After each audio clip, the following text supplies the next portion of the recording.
السلام عليكم ورحمة الله وبركاته، متابعينا في رحمن سنتر. أهلا وسهلا بكم. إن شاء الله النهاردة هنتكلم عن أشكال الكاس المصري والرسومات اللي بتبقى موجودة عليه، وهنجاوب على سؤالكم: هل الرسومات والأشكال اللي عليه دي بتطلع ولا ما بتطلعش؟ قبل ما نجاوب على السؤال دوت هنتكلم مع بعض عن يعني سريعا كده عن المواصفات بتاعة الكاس المصري، ودي كنا اتكلمنا عنها في فيديو، لو عايز ترجع له بالتفصيل وتفهم فيه بالتفصيل. احنا هنا نتكلم ايه سريعا. اولا واول حاجه قلناها ان الكاس المصري في التقفيل بتاعه مش بيبقى يعني اعلى حاجه، هو بيبقى ككاس كشكل زي ما حضراتكم كده شايفين، شكل كويس، شكل مش باين فيه اي عيوب. انما لما نبدا نقرب ونبدا نفصل ونبدا نقارنه مع الحاجات التانية، هنبدا نشوف بعض العيوب البسيطه. يعني لو انا هجيبه وازين بيه النيش، هجيبه برضه هطلعه للضيوف، مفيش حد هياخد باله من اداء التفاصيل ديت. اول حاجه لو احنا بصينا في القعده ديت، وطبعا كنا اتكلمنا عن الموضوع ده بالتفصيل، اللي عايز يرجع يخش يتفرج على الفيديو. لو بصينا هنا هنلاقي الفاصل ما بين قاعده الكاس، شايفين في فاصل ازاز، في حين يعني هتلاقي في كل الكاسات المصري ادي الفاصل اهو، هتلاقيه باين وهتلاقيه بارز. يعني لو انت حسست عليه هتلاقيه بارز اهو، موجود اهو. تمام، دي اول حاجه. في حين ان احنا لو بصينا على الكاس التركي، طبعا هو ده كاس ختم، او الكاس السعودي، بنلاقي كله حته واحده ما فيهوش اللحام دوت اللي بيبقى موجود.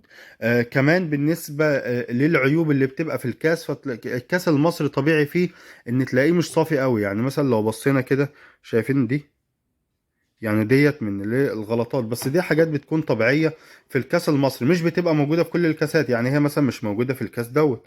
تمام اهو، دوت صافي خالص وكويس ما فيهوش اي غلطة. دوت برضو صافي، ممكن ما فيهوش اي غلطة، ممكن نبص كده هنلاقي فيه غلطة هنا. انما الطقم كله مش هتلاقي فيه الحاجات ديت. ممكن تلاقي كاس او كاسين فيهم غلطات، ممكن الطقم كله يبقى ما فيهوش اي مشكلة. وبيبقى في ميزة في الكاس الاسود او الكاس اللي متغطي بالقطيفة زي ما حضراتكم كده شايفين، ان ما فيش اي عيوب بتبان عليه. فده طبعا هيبقى في الزينة كويس جدا، وهيخفي لي اي حاجة موجودة في الكاس. طبعا احنا شفنا الفرق في سريعا كده. يعني لو بصينا برضو في الكاس ده هنشوف ان ما فيهوش اي عيوب في الازاز، هنلاقي الازاز كله صافي وميته واحدة. بالنسبة بقى للرسومات اللي موجودة عليه، هل هي بتطلع ولا ما بتطلعش؟ اهم حاجة في الموضوع دوت ان احنا نفرق هو ايه هي الرسومات اللي موجودة عليه.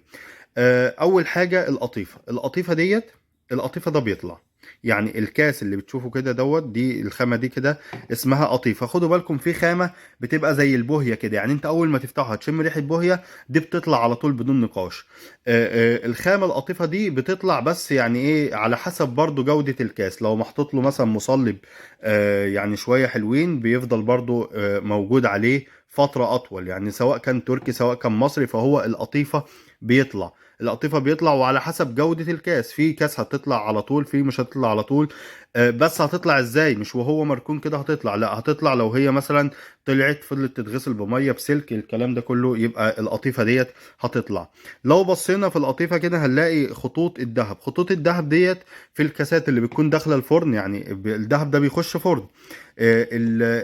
النقط ديت بيبقى فيه رسومات برضو موجودة، ديت بيبقى داخل فرن ما بيطلعش. يعني لو عملنا فيه بسلك مثلا، انا هفحر فيه بايدي دوت مش هيطلع خالص، مفيش اي حاجه من الكلام ده هيطلع. ليه؟ دوت داخل فرن. يبقى انا كده اول حاجه عرفتها، القطيفه بيطلع، بس بعد ايه؟ يعني مش وهو مركون. هيطلع لو استخدمناه، حطينا عليه سلك، فضلنا نحط عليه ميه. طبعا زي ما انتم عارفين الكاسات مش للمطبخيه، الكاسات بتبقى موجوده في النيش، بتطلع لضيوف، او لو مفيش نيش بتتحط في مكان مخصص ليها، مش بيبقى الشغل عليها ليل ونهار. في حين ان برضو الكاسات ديت كاسات كويسه، تقدري تستخدميها وتطلعيها، بس عشان تحافظي عليها. اسعارها طبعا زي ما احنا قلنا بتبدأ من 75 جنيه عندنا في الرحمن سنتر، والتوصيل طبعا متاح لكل مكان. وهنسيب لكم يعني بيانات التوصيل في وصف الفيديو. لو بصينا ده حفر، دوت حفر. تمام، الحفر ده ما بيطلعش لان دوت جوه الكاس نفسه. يعني دوت مش رسم، ده هو نقشة بحفر. يعني دوت كاس محفور عليه. حاجة كمان، الحرير، شايفين اللون الأزرق دوت؟ اللون الأزرق ده ما بيطلعش، سواء بقى كان يعني مثلا زي اللون ده كده، ماشي، ادي اصفر واحمر. تمام، دوت بايه؟ ده ما بيطلعش لان دوت حرير. الخطوط ديت ما بتطلعش. يبقى انا عندي النقط ديت ما بتطلعش، يبقى الحرير ما بيطلعش، النقش ما بيطلعش، كل حاجة ما بتطلعش الا القطيفة في الكاس اللي هو الكويس، حتى لو كان تركي القطيفه برضو بتطلع. وبيطلع معايا الكاس اللي هو الكاس الشعبي اللي بتكون بوهيه دوت. بتعرفوا ان انت اول ما بتفتحه كده بتشم ريحه البوهيه. لو بصينا هنا ادي ده قطيفه، قطيفه اهو، والدهب ده ما بيطلعش، اللي هو الخط الذهبي سواء كان ذهبي او فضي او اي حاجه ده ما بيطلعش.